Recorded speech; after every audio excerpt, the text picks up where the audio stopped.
कल्पना करा जाळे जे माशांना पकडतात पण अखेरीस कोणताही ठसान ठेवता अदृश्य होतात. हे जैवविघटनशील जाळ्यांसह शक्य आहे. Float line blues. नियमित फ्लोट लाईन, जरी जैवविघटनशील असली तरी, समुद्रतळाशी बुडू शकतात आणि गुंतू शकतात.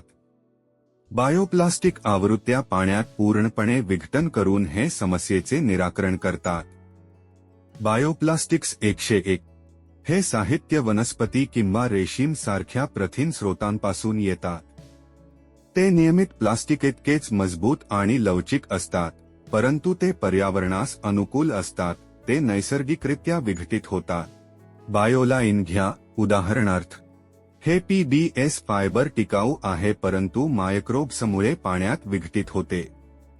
हे गुप्त एजंट प्रमाणे शांतपणे अदृश्य होते. दुसरा हिरो उभा आहे, फिल्डमेट. ते फक्त 3 महिन्यात विघटित होते, फक्त पाणी आणि कार्बन डायऑक्साईड मागे ठेवते. स्वच्छतेचा असा विचार करा.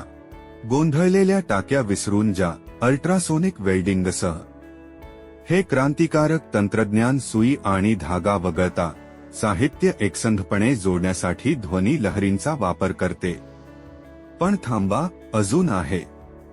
पुढील मोठ्या गोष्टीसाठी तयार व्हा. नॅनोमटेरियल्स.